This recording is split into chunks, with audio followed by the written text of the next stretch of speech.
In this chapter, we looked at the idea of getting a unit charge from infinity to point A. But not all the time that we are getting a single charge from moving it from infinity to point A. It can be that we can move another charge from infinity to point B and another charge to point C and so on and so forth. And they need not be just 1 coulomb of charge, they can be q coulomb of charge, a positive charge, a negative charge. Of course, this leads to a lot more complex scenarios, but we have to move forward. And this is us moving forward. So we're looking at potential energy of a system of 3-point charges. So basically we're looking at the amount of work needed to assemble 3 charges to different set of points from infinity. Now, the basic idea of derivation is this. We have a point which is at, well, infinity, and there is a charge, and we are getting it to point A. Now, this is empty space. There's no electrical field. There's nothing that this charge will experience. It won't feel anything. No kind of force will be exerted on it. What will be the work that we need to do to get this charge from infinity to point A? Well, theoretically, no work. Reason being, there's no force. So why do we need to do any work, right? And so, no work is done.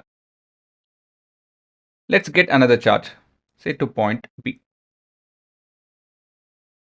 So what should we do over here? What happens over here? There will be some work, right? This will face either a push or a pull from whom? From Q1. Does it make sense? Because Q1 already exists over here. So it has influenced the space around it, right? So Q2, the charge 2, will experience some kind of force because of Q1. Now, this should be easy for you guys. What about Q3? If I'm trying to get Q3 from infinity, you should know that Q1 and Q2 already exist over there. Yes, this two will face, there's a possibility that it will face a push or a pull from Q1, right? Not only Q1, even Q2. Does it make sense? Because the field has been altered not just by Q1, Q2 as well. So you can see the complexity increasing. Does it make sense? Now, let's move on. Let's derive the entire idea out. So first thing is you need to draw the diagram, then this statement. Actually, I kind of missed it. So we're looking at getting charge Q1 to P1 from infinity. So we know that no work is needed on this, and that is 0 joules. So that's the statement. The statement reflects that. Suppose first charge Q1 is brought from infinity to point P1. There's no external field against which the work needs to be done. So the work theoretically on bringing the charge from infinity to point 1 is 0. Now what about point 2? Say this is point 2 and we are getting charge Q2. Again from infinity. Well, this will experience force because there is a field by Q1. So potential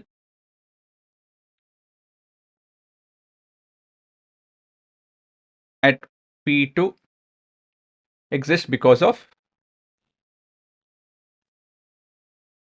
Q2. Is that right? Correct now? So we have potential at point 2 because of not Q2, sorry, Q1, my bad, which is given by KQ1 by this distance. I'll call it as R12. R12. If this is the potential at point 2, what will be the electrical potential energy? Electrostatic potential energy. That is asking indirectly, this is a fancy way of asking, if I spend this amount of energy on 1 coulomb on Q coulomb or Q naught coulomb, what is the energy that we need to spend? So work needed to bring Q2 from infinity to point 2 is what? Well, your basic has to be good to tell that it is K Q1 Q2 by R12. That's it. Right? Ratio in proportion. According to that, it's a simple answer. What about bringing third charge? Both charge Q1 and Q2 have their own field, right? They have altered the space around it. Now getting charge Q3 from infinity to point 3, it needs a push or a pull. We need to struggle not against Q1, also against Q2 as well. Does it make sense? So let's look at it individually. So similarly, Q13 is going to be equal to K Q1 Q2 by force or the energy needed to fight against Q1 is going to be this much. And R13 is the distance from Q1 to Q3. And here we have R23. And we have energy K Q2 Q3 by R23. So finally, what is the total energy spent? So as per your, I'm sure you guys know this principle of what? Conservation of energy.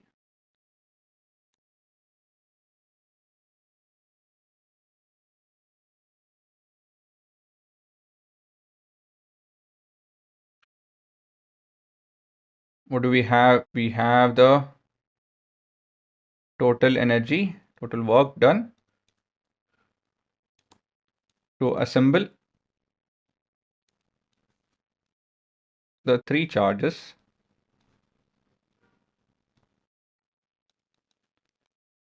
will be equal to U12 plus U2, or sorry, U13 and U23. Or we can expand it and write it as K is common, Q1 Q2 by R12 Q1 Q3 by R13 Q2 Q3 by R23, right? As simple as that. The same funda can be applied for n charges also. So we have K times of Q1 will be applying force against all the charges after that. So we can use this particular representation. Q1 times of, so what will be common? Q2, Q3 and so on and so forth. So say I'll use I as a variable from 2 till n, and this will be I and this will be R1I, right? So next, plus say second charge will exert force against third till nth charge. So Q, I can again use I variable R2I. That's a representation.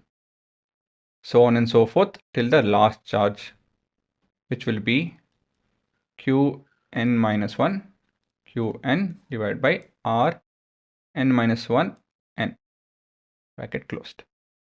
There's one more representation. I just want to put it across. If you guys find it easy, good. If not, it's okay. This is good enough. If you understand the funda till here, you pretty much understood the concept. I'm just trying to teach you guys one more mathematical aspect.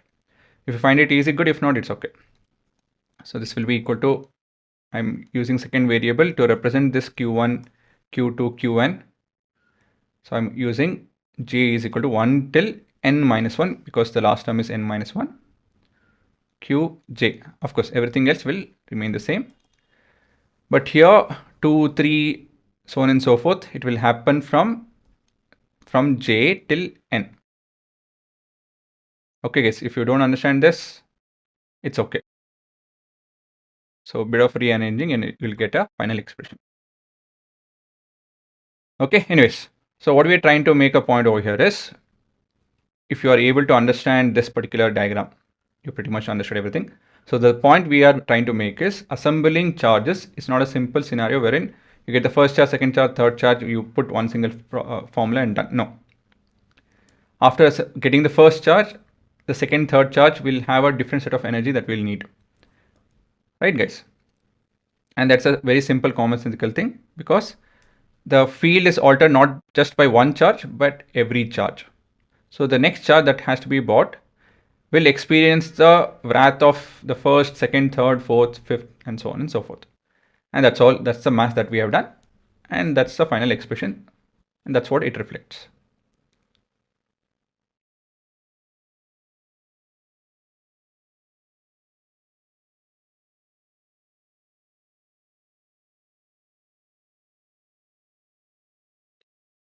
One last thing.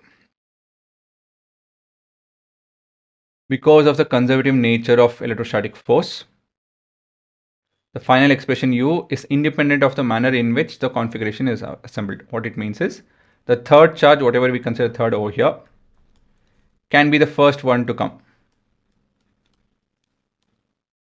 And then we can get the first charge, and then we can get the second charge, so on and so forth. The sequence can change, but end of it, the energy that is spent, the work that we are doing, or the potential that the system gains will not change.